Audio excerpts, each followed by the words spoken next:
I never thought I'd be the guy to find out my wife was cheating on me, especially not under these circumstances. Her name's Amanda, and we've been together for almost 10 years. Everything seemed fine. Well, at least on the surface. She was bitchy, as usual, always throwing barbs and rolling her eyes during our arguments, but I thought that was just her personality. She's always been a bit of a manipulator, very good at hiding what she's really up to, and I guess I was too blind or too trusting to see the signs. We live in a city where I work as a small-time lawyer, and Amanda's been a stay-at-home wife for a while now. She's always been quick to dismiss my concerns, especially when I'd ask about her late nights or if she was talking to someone. She'd brush it off with some sarcastic remark about how she's not her mother's fool and that I have trust issues.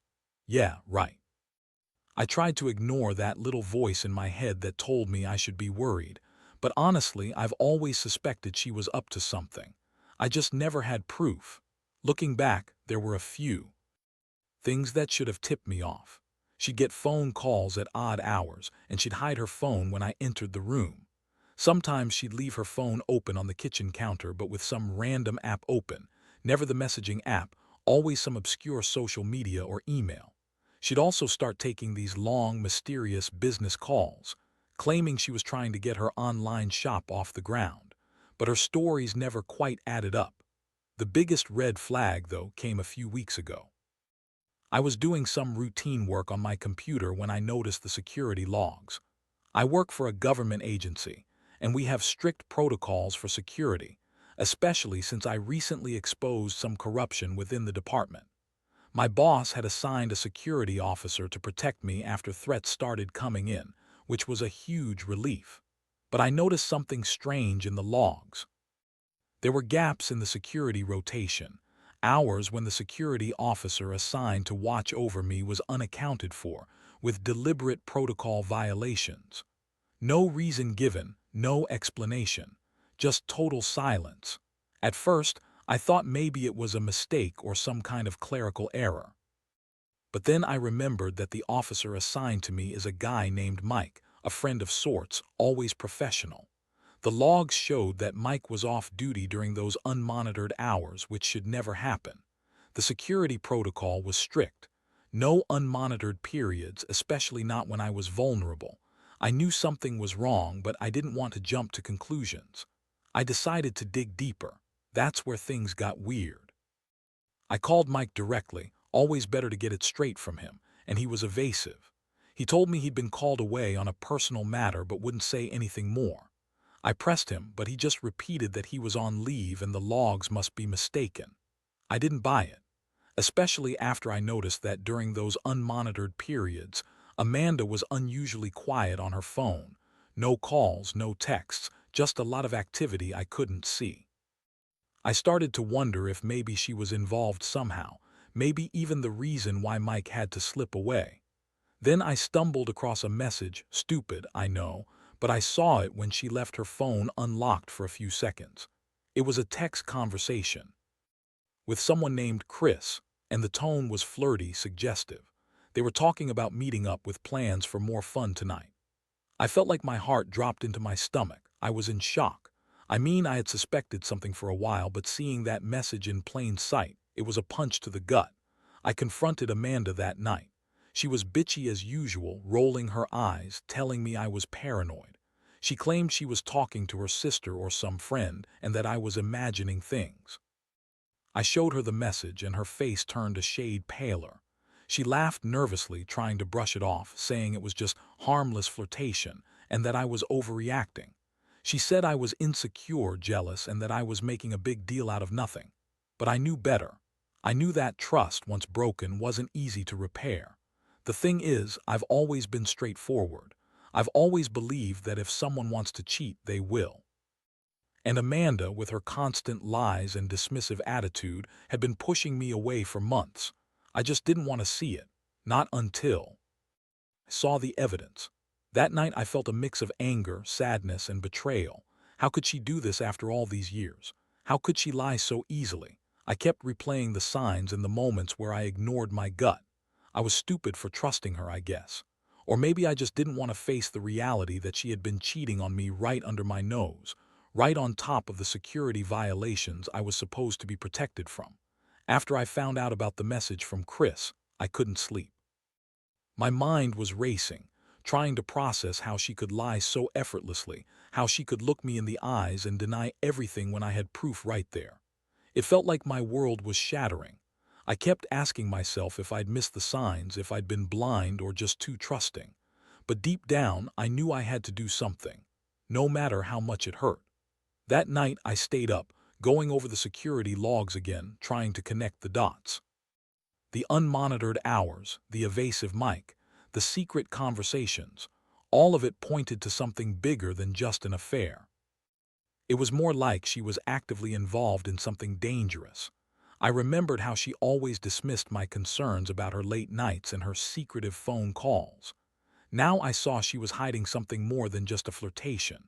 She was cheating, but she was also endangering me by letting her lover and whoever else she was involved with get close, too close, to my life. I decided I had to figure out who Chris really was. I dug through her phone more carefully, finding out that Chris was actually a common alias she used for different guys, but this one was different. I traced the number to a guy named Mark, an unassuming profile, but one with a criminal record for fraud and some shady connections. That rang alarm bells. I started to suspect that this wasn't just some innocent affair.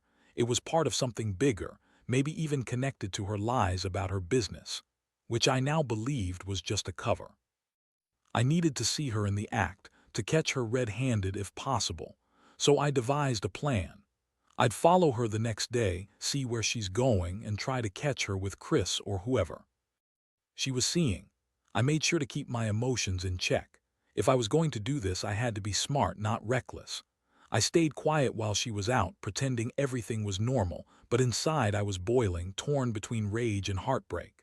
That morning I watched her grab her purse, lips pressed tight, and head out the door. I followed her from a distance, keeping to the shadows. She drove to some nondescript coffee shop on the outskirts of town, not far from her favorite shopping mall.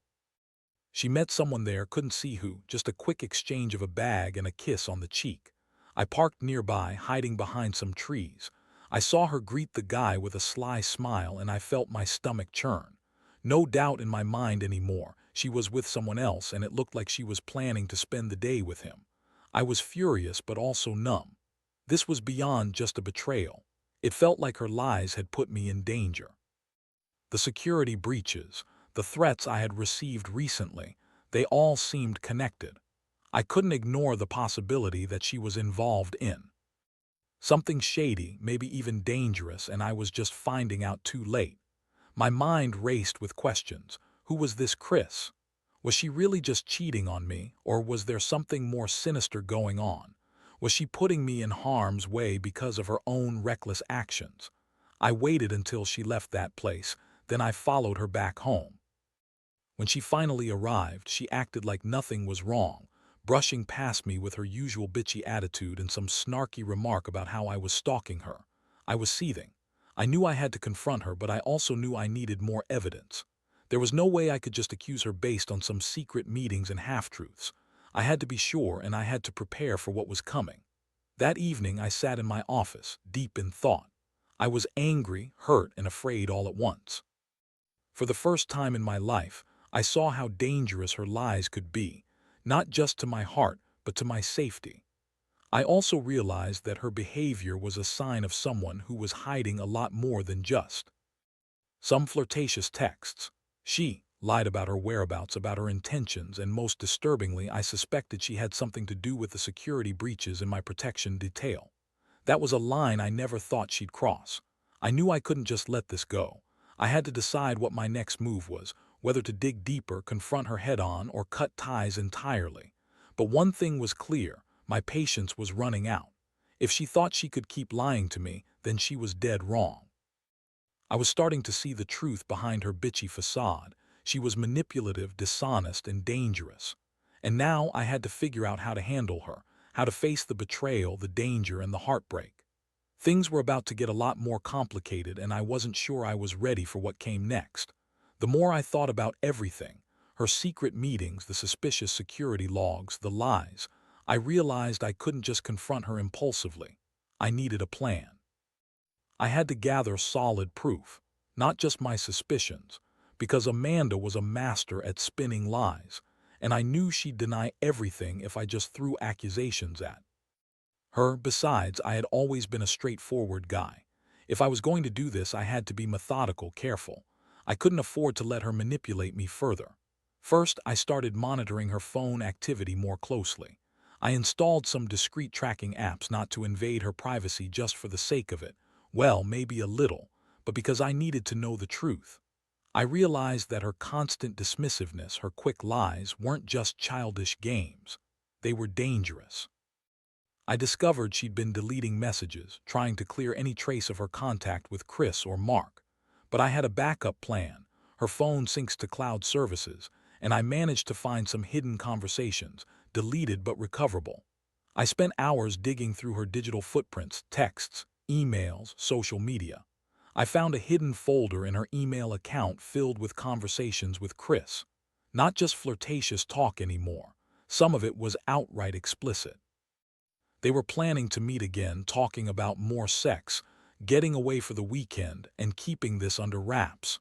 The more I uncovered, the more furious I got. How could she do this after everything? How could she lie to my face, knowing I trusted her? I felt betrayed, but also deeply worried, because I knew she wasn't just cheating. She was involved in something darker, something that could threaten my safety. I also started to piece together what was really going on with the security breach. I learned that the officer, Mike, had been instructed to be off-duty during those unmonitored hours. The protocol violations weren't accidental, they were deliberate. Someone wanted to put me in danger, and I was beginning to suspect Amanda's involvement. Maybe she was using her affair as a cover to allow someone access to me, to manipulate the security system. Suddenly, everything clicked into place. The threats I received, the security gaps, Amanda's suspicious behavior, it was all connected. That realization hit me like a freight train. Amanda's bitchy attitude, her lies, her secret meetings, they weren't just about infidelity. They were part of a much larger game.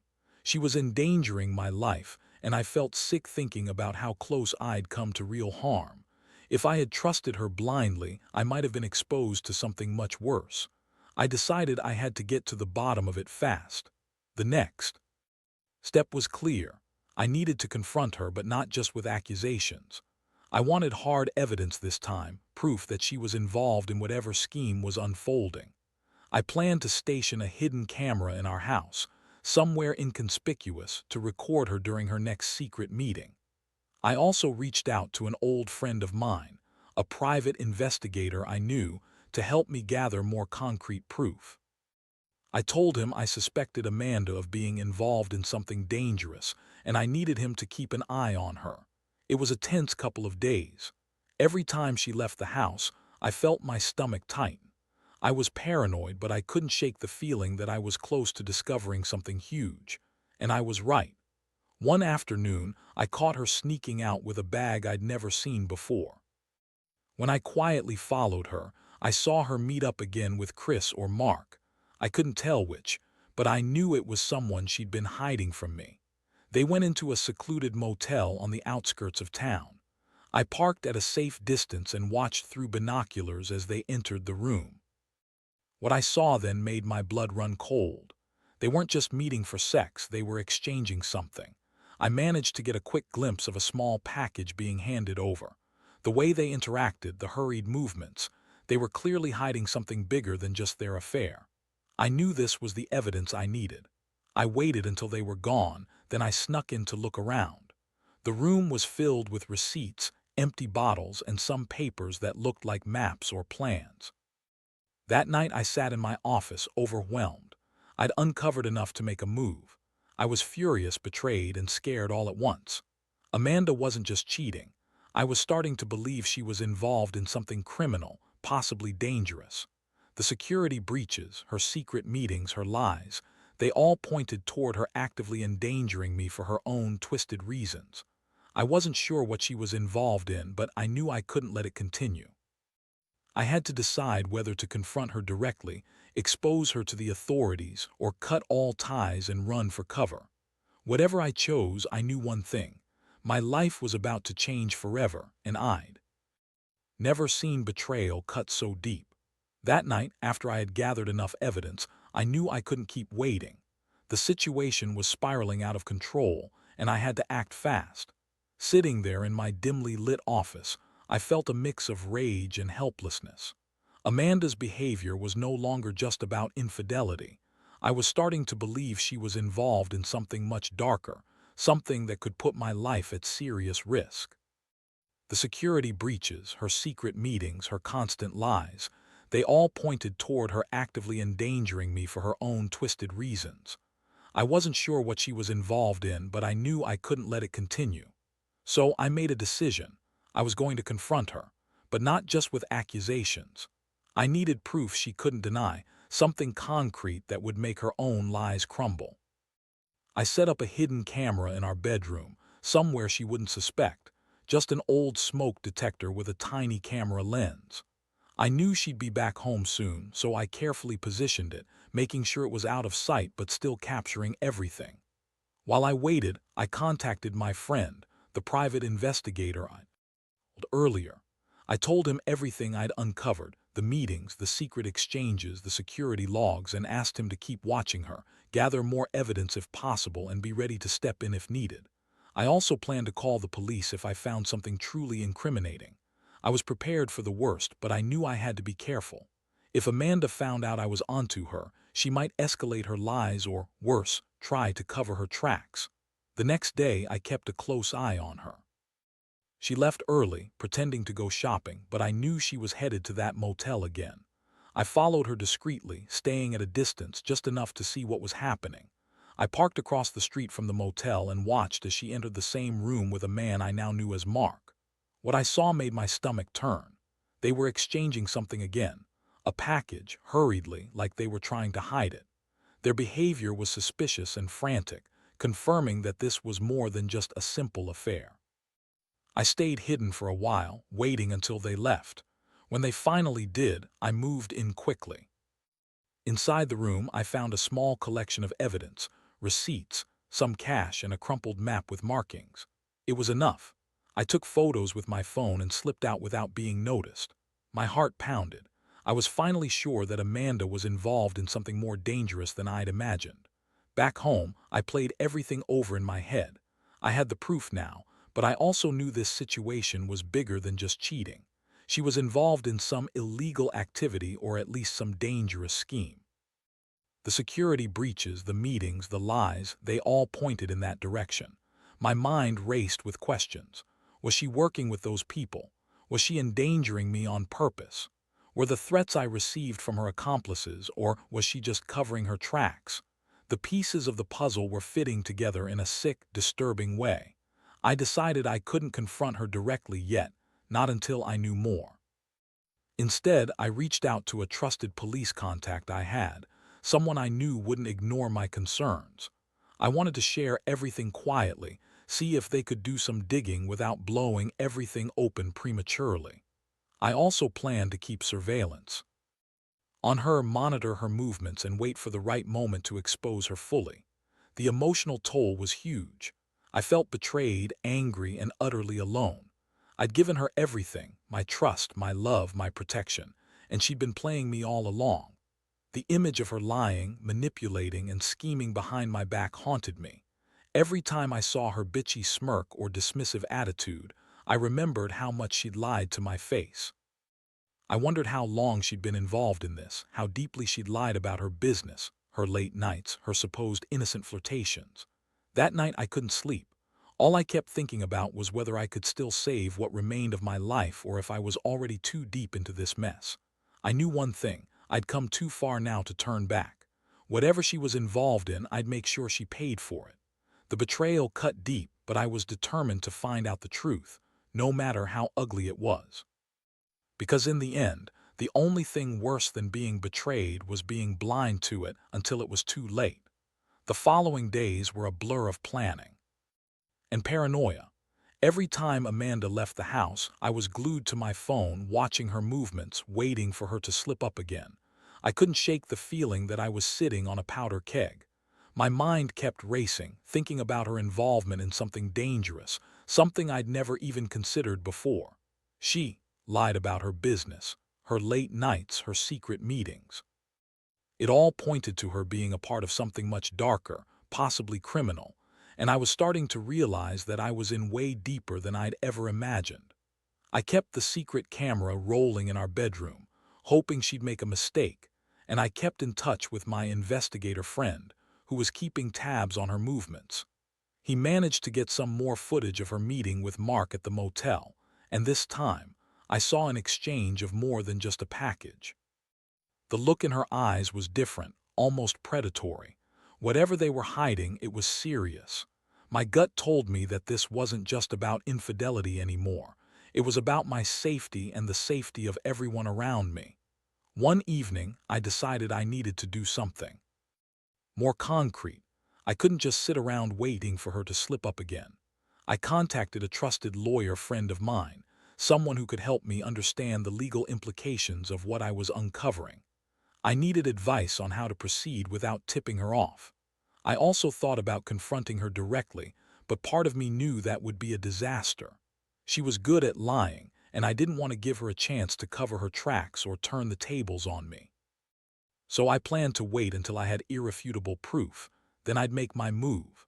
Meanwhile, I kept observing her, noting every detail. I noticed that she seemed more nervous, frequently checking her phone, glancing over her shoulder when she thought I wasn't looking. That confirmed she knew I was onto her. Her bitchy attitude was even worse lately, snapping at me over minor things, dismissing my concerns as paranoia, and throwing tantrums when I questioned her about her whereabouts. Then, out of the blue, she told me she was going out to meet her friends for a girls' night. I didn't buy it. She'd been acting suspiciously during the past few days, so I decided to follow her again. This time I managed to tail her without her noticing. She drove to a different part of town, not the usual spot, then entered a building I didn't recognize. I parked across the street and watched, heart pounding.